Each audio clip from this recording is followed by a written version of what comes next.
Oh, what's up folks, welcome back to the channel. My name is MFozzii. I hope you're having a fantastic day. We're coming back again with another custom tactics video for FIFA 21. Today we're going to be taking a look at the 4-1-2-1-2 narrow formation, so the second variant for it. If you did enjoy the video, please be sure to leave a like rating. If you're new to the channel, hit that subscribe button, that helps me on the content journey. And without further ado, let's jump into the video. Okay guys, so real quick, as you can see, there is an MFozzii team of the season's around the corner. We're going to have some videos coming out tailored to team of the season this week. Because it's coming around, I full sent my club into the Prime Icon pack. Foot Birthday Sani went in, my flashback El Sharari went in, which I kind of regret now, and then Prime Cannavaro went in, and we got 110,000 coin MFozzii back from it. So that was a bit of an L, but we'll dive into the tactics. The past week I've been testing these off and on. I didn't get to play too much champs. I managed to go, I think I just hit silver 1, had 2 losses along the way. Played a good bunch of rivals on it, kicking in between that, like that 1950 and 2100 skill rating. Obviously played some people higher than it. As you can see, that is the right tactics. When pressed after possession loss on a 7 depth, so we're playing quite high depth, quite aggressive, and we're also playing 6th width. I think this has changed from the last video we did. Used to play slightly narrower, but the more wide formations are coming to the forefront a bit more. I played a lot of 4-4-2. 4-4-2-2 is the more defensive variant of it today, this past week. So just trying to account for that there, so that the formation doesn't feel too narrow. And then obviously press after possession loss just helps you win the ball back. It's been regarded as slightly OP by some people. We're playing long ball as the offensive because that's just what I find. I feel if I play anything else other than long ball and fast build up, it just doesn't click for me. So you can try balance if you want, but I recommend long ball, especially as I said. The detailing for these tactics is quite accurate. You can't see it fully, but it's basically people who are fast with good attack positioning. If they have the good work rates too, like a high attack and medium defensive, they're just going to run in and get into the position quite well for you. So try the long ball in a game and keep the width on 6th. My recommendation here is always to have the same width for your attacking and defense, just so the team doesn't have a weird transition. 5 in the box, 2 corners, 2 free kicks, as we have with every formation these days. That's how I end up my game. Obviously I'm using a Tal as a CDM, Renato and Aura as the box-to-boxes, Ozils and Timothy Way and Royce up front. So when it comes to the instructions, we have Castillo's goalkeeper just fully balanced, and obviously centre-backs fully default, nothing to change there. The full-backs we have just on overlap, again with it being a more narrow formation.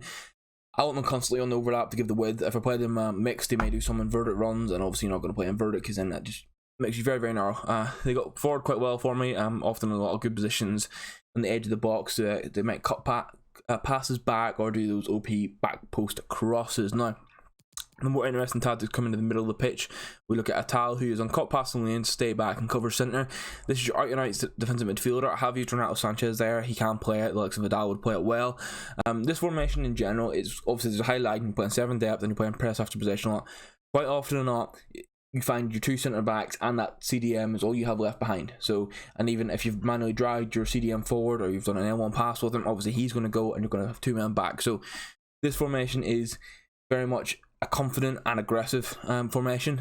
It may take you a little while to get used to. If you're not confident in that regard, take it off press after position. Also play balanced. That's what I'll say now, just so you're not caught out too much, and then work yourself up towards put that press after possession loss. But it means that you're darting around quite a lot. So I don't think like a Kante, I wouldn't recommend them for this formation. You basically just want a high or a medium work rate player that's going to be darting around as much as possible in that defensive midfield role, obviously cutting the passing lanes and covering the centre of the pitch for you. Renato Sanchez as your right centre mid is going to be your like secondary defensive player. They're just fully balanced, nothing else. You want them to cover the wing. We've covered already. There's not an awful lot of width in this formation, so we're bulking out as much as we can whilst keeping that the overpowered tiki-taka football that works fantastic this year. And then if you go to the left centre mid, this is going to be more attacking. He's just on get forward and nothing else again. So your 2 centre mid, your right centre mid and your left centre mid, are probably the most your basic players, your most crucial players for the core of this formation. If you have them both on get forward, good, not enough defence. If one of them isn't on get forward, you just lack that little bit of attacking prowess, and obviously you want them both on cover wing because you don't have a left mid and a right mid, and then maybe your right back's going to go forward and Renato your right centre mid needs to cover them. So that's what's worked great for me. And then your cam, stay forward and get into the box for cross. I know a lot of people aren't too keen on the stay forward. This is kind of personal preference for me. I like using my cam for build up play.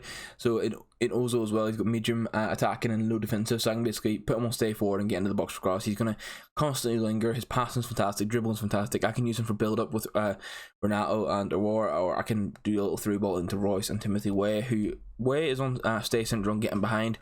This is more so because obviously he's not your most ideal striker. I'm using him because I'm a Lille fan.